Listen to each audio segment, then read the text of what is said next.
The early morning mist still clung low over the winding eastern border road of Eldora Wildlife Sanctuary. Daniel Dan Whitaker, a seasoned 58-year-old wildlife photographer from Montana, guided his rented Toyota Land Cruiser around a gentle curve.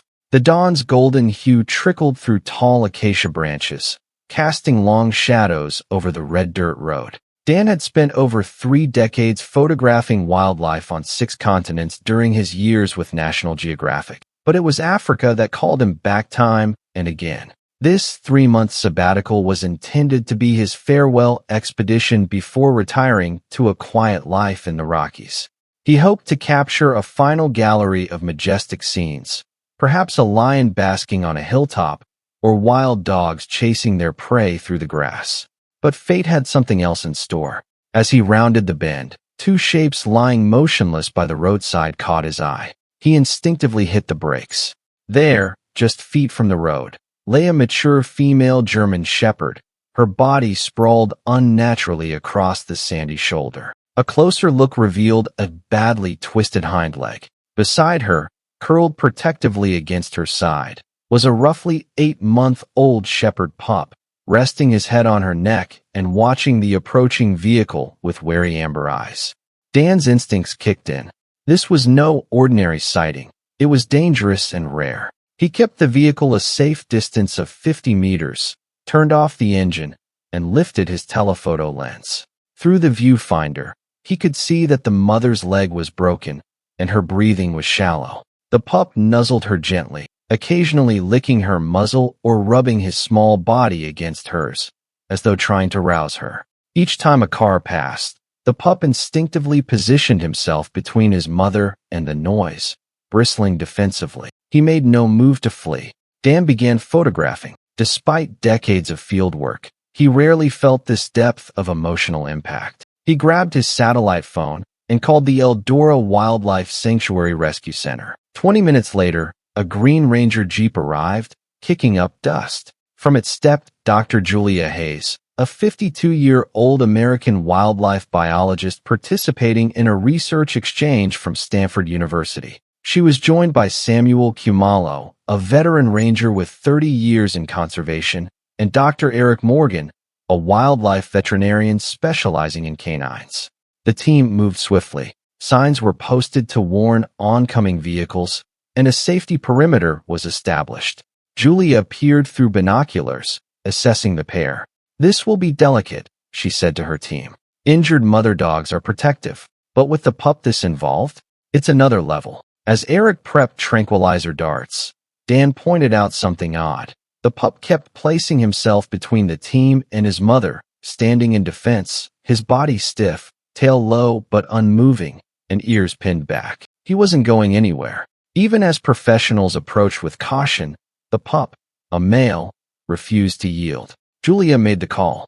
They would have to tranquilize both animals simultaneously. If only the pup were sedated, the mother might lash out in panic. If the mother were sedated first, the pup could bolt into the dense thicket. The air was still as both darts were fired. 2 soft hisses.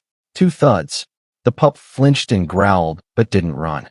In a final act of devotion, he crawled closer to his mother, placing his head on her paw before collapsing. Dan caught the image just in time. A pup lying protectively across his injured mother's body, unconscious but not surrendered. That photo would later circle the globe. The team rushed in. Julia knelt beside the mother, her brow tightening. The break was severe, multiple fractures, plus deep bruising and signs of internal trauma. Eric quickly stabilized her while Samuel gently checked the pup, who was healthy but thin, likely from days without proper food. "She should have gone to find shelter," Julia murmured. But she didn't. She stayed. Because of him. Both were loaded into the vehicle and rushed to the Ridgemont Wildlife Recovery Center, the sanctuary's most advanced treatment facility. Julia monitored vitals, naming the mother Sasha and the pup Arlo as they drove. Dan followed closely behind, shaken but determined to document every step. The atmosphere at Ridgemont Wildlife Recovery Center was electric with urgency as Sasha, the injured German shepherd, was rushed straight to surgery. Dr. Eric Morgan and his veterinary team worked rapidly to assess her shattered hind leg. It was broken in 3 places, likely from a vehicle strike, and internal bleeding was also suspected. Surgery had to begin immediately to have any hope of saving her. Meanwhile, in a quieter exam room nearby, Dr. Julia Hayes and a team of veterinary aides examined Arlo, the 8-month-old pup. Physically, he was intact, slightly underweight but otherwise healthy. Emotionally, however, was another matter. As the sedatives wore off, Arlo awoke in sheer panic. He barked frantically and clawed at the cage walls, whining in high, desperate tones.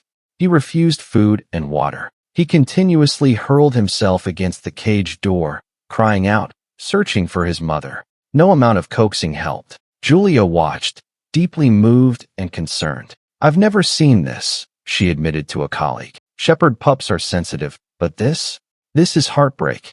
After 3 hours of escalating distress, Julia proposed a radical solution, placing Arlo's cage near Sasha's post-op recovery room. The idea went against usual protocol. Close proximity to a recovering patient could be a distraction or a danger, but the alternative was worse. Arlo could hurt himself or shut down completely. By that time, Sasha's surgery was underway.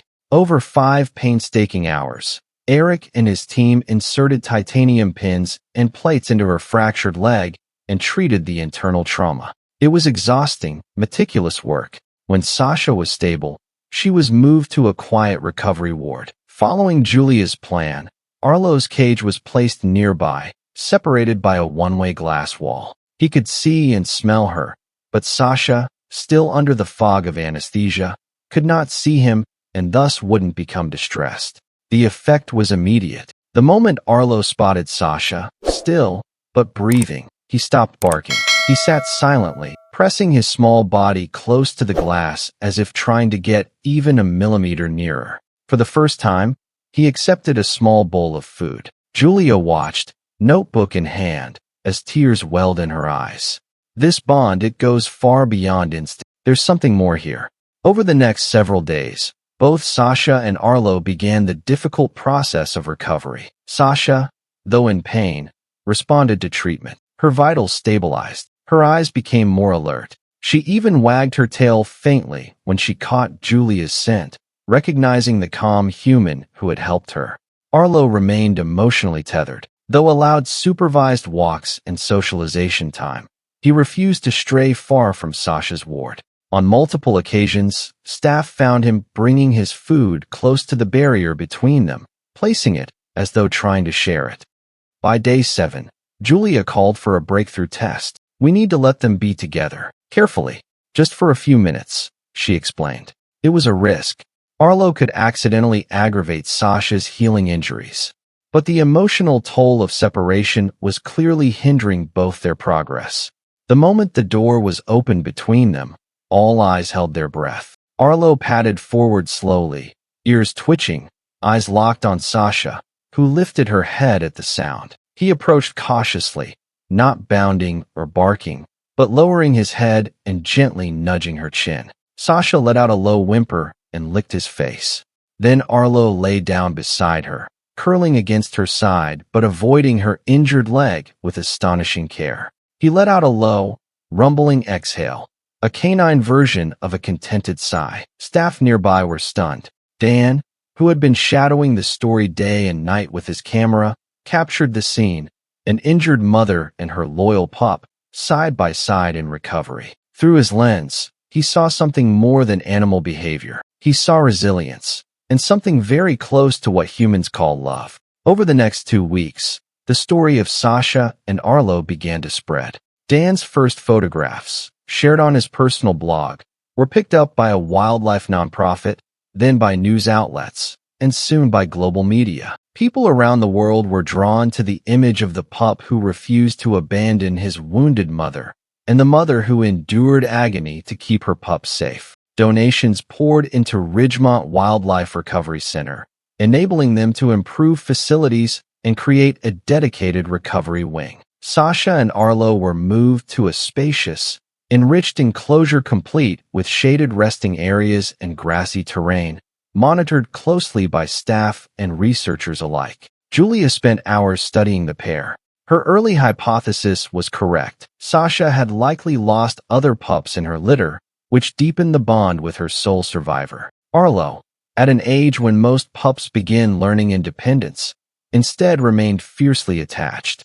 But even more remarkable was Arlo's adaptive behavior. He patrolled their shared space like a sentry, barking short warnings if unfamiliar people approached. He positioned himself between Sasha and any potential noise. When Sasha struggled to move, he often took the lead, walking just ahead, pausing when she lagged behind. "This isn't learned," Julia noted in her field journal. "This is something else. Empathy, or something very much like it." Weeks passed, and with each day, Sasha and Arlo healed, not just in body, but in spirit. Sasha began to bear weight on her injured leg, though a pronounced limp remained. Dr. Julia Hayes and her team knew this was as far as physical recovery would go.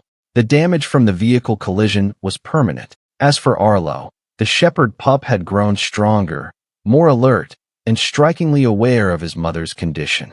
His body grew leaner, his frame filling out, but emotionally, he remained deeply bonded. The staff often found him resting with his head draped gently over Sasha's back, always facing the door, always on watch. After nearly 2 months of rehabilitation, the team faced a difficult decision. What came next? In normal cases, wild animals were released back into the sanctuary. But Sasha's condition posed a major problem. She could never hunt again, not at speed. She would be vulnerable to predators, unable to defend herself or feed properly. Release would be a death sentence. Arlo, physically, was a different story. But emotionally, he was still tethered to his mother. Worse, because of the intensive human interaction during recovery, he had grown unusually trusting. And most critically, he had not learned key survival skills, like hunting, which pups typically learn from their mothers during their first year. Releasing him in this state would mean failure, possibly tragedy. So Julia and her team proposed an unconventional solution, a split release. They would create a semi-wild protected enclosure for Sasha, a spacious, fenced habitat deep within the Eldora Reserve. It would mimic her natural environment while still allowing staff to assist with supplementary food and care. She could live safely, surrounded by the wilderness she belonged to. They would call it Freedom Valley, a 20-hectare sanctuary, complete with shade, terrain variety, natural cover, and a monitored perimeter. And for Arlo, a specialized survival training program would prepare him for true rewilding. Construction began immediately. Dan Whitaker, the ever-present documentarian, chronicled every phase. Volunteers helped build water points, prey simulation areas, and dense brush zones for hunting practice. Cameras were set up for remote monitoring, and rangers worked tirelessly to prepare the land. By the end of the 3rd month, the day had come. Sasha was strong enough to walk short distances. Her limp was unmistakable, but she moved with quiet confidence. Arlo, now larger and full of nervous energy, still hovered protectively at her side. The cages were rolled into position. Freedom Valley was open. Arlo's door was opened first. He stepped out tentatively, nose in the air, ears rotating. New sounds, new scents, a new world. He didn't run, though every instinct told him to. Instead, he turned back, glancing at Sasha's cage. Waiting.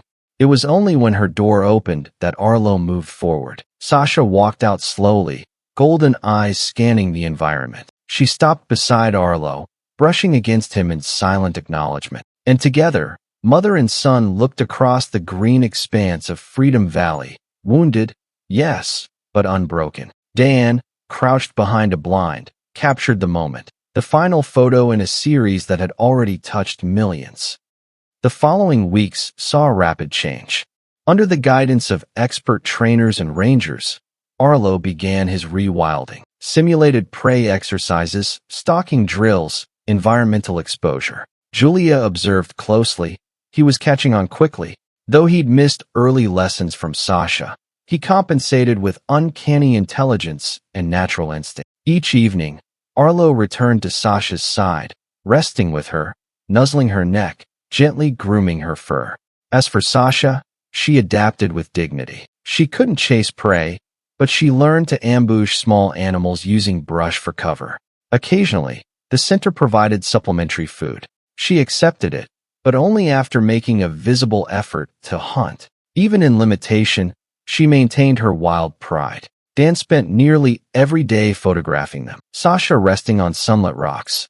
Arlo crouched in tall grass, eyes focused, the two walking side by side, her limping slightly, him adjusting his pace to match. Through it all, the team knew a hard truth was approaching, the moment of separation. 3 months after their move to Freedom Valley, Arlo was ready. He had successfully completed his survival training. He could stalk, chase, and take down prey. He could navigate unfamiliar terrain. He was lean, healthy, and full of the alert, quick movement of a dog ready for life in the wild. But more than that, he had begun exploring on his own. Some nights, Sasha would wait alone by their shelter, her gaze toward the brush where Arlo had wandered. He always returned, until one day he wouldn't. To avoid regression or attachment, the team decided to relocate Arlo 30 kilometers from Freedom Valley, deep into the Eldora wilderness, still within natural shepherd territory, but far enough that he wouldn't be tempted to come back.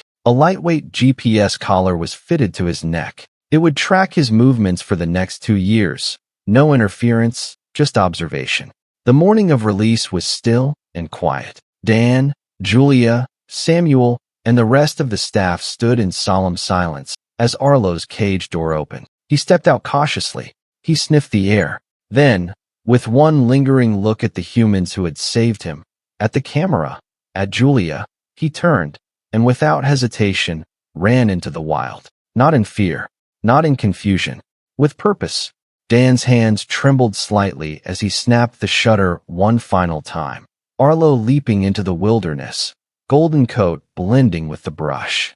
That night, Julia sat alone beside the observation tent near Freedom Valley. The cicadas hummed. The moon was full.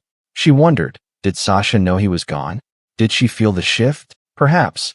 But in her heart, Julia also knew this was right. This was the wild's way. No matter how deep the bond, every creature must eventually walk its own path. Months passed since Arlo's release into the deep interior of Eldora Wildlife Sanctuary. From a tracking tent near Freedom Valley, Dr. Julia Hayes and her team monitored the signals from his GPS collar daily. The data showed something extraordinary. Arlo wasn't just surviving, he was thriving. Within the first 6 months, Arlo had established his own territory, learned to hunt successfully, and had been spotted via trail cameras patrolling confidently along rocky ridges and brush corridors. The boy who once refused food and sobbed for his injured mother was now a fully independent wild shepherd, as nature intended. Meanwhile, Sasha, now in her 4th month at Freedom Valley, had truly made the reserve her home. Her gait remained uneven, but her spirit had only grown stronger. Despite her limitations, Sasha adapted brilliant hunting techniques, laying low under brambles, using terrain angles to her advantage, and ambushing rabbits, squirrels, and other small prey with a strategy born not of speed, but of cunning. The research team was astonished. Julia regularly documented Sasha's activities, noting her remarkable mental flexibility and resilience. She doesn't just survive, she once wrote in her report, she redefines survival. Dan Whitaker, now months beyond his intended 3-month stay, had abandoned his return ticket to Montana. He stayed on, unofficially becoming the visual historian of Sasha's and Arlo's journey. Every morning, he hiked to his observation blind and waited. Sometimes, Sasha would appear like a shadow through the early mist, alone, but never defeated. At sunset, Dan would often find her stretched out across a sun-warmed rock, eyes closed, soaking in the last of the light. He called these photos his peace portraits. As his camera shutter clicked, Dan realized this story was no longer just about rescue. It was about transformation.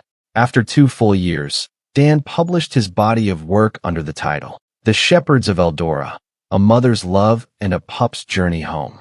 The book quickly became a sensation, acclaimed by wildlife lovers, educators, and conservationists. Inside its pages were not only stunning photographs, but journal entries, vet reports, behavior notes, and Julia's research. The profits went toward launching a dedicated wildlife traffic safety fund, designed to install motion-triggered lights, animal crossing signs, and raised walkways throughout wildlife reserves like Eldora. In conservation areas globally, Sasha and Arlo's story was used as a case study on emotional bonding and behavioral complexity in wild canines.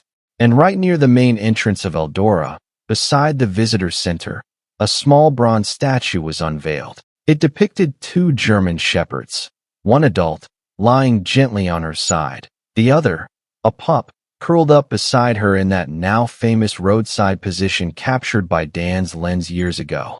Beneath it, a plaque read, "For Sasha and Arlo," who reminded us that love, in its truest form, defies instinct, distance, and even pain. Dedicated to all who have stood by those they love, no matter the cost.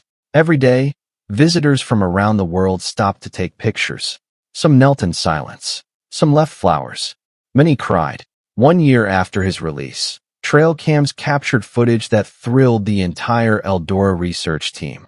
Arlo had not only survived, he had become a father. A sleek female shepherd was spotted with two small pups, nestled in a sheltered grove deep within Arlo's established territory. Though male German shepherds don't typically participate in raising pups, the genetic continuation was a testament to his complete integration into wildlife. Julia celebrated the news with a rare smile that lasted all day. Sasha, of course, would never know of Arlo's new family, but she had found peace in her own corner of the world. By her 3rd year in Freedom Valley, she had claimed every tree, marked familiar paths, and learned to move with grace even while limping. Rangers described her presence as regal, her golden eyes always alert, always calm. Her strength never faded. Her dignity never faltered. Sometimes, when the moon is full over Freedom Valley, a low, distant howl cuts through the air,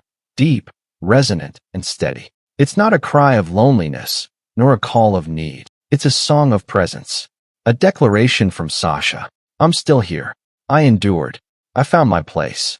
And miles away, under that same moonlight, perhaps Arlo lifts his head and listens. No longer a pup, no longer dependent, but forever shaped by the one who stayed by his side when the world told her to flee. If this incredible story of loyalty, sacrifice, and survival moved you, help us spread it far and wide. Like if Sasha and Arlo's bond touched your heart. Comment below. What does this story teach you about love in the wild? Share this with someone who believes animals feel just like we do. And don't forget to subscribe Wildkin Pawas Stories for more true wildlife stories that show us the power of connection, even in the harshest corners of nature.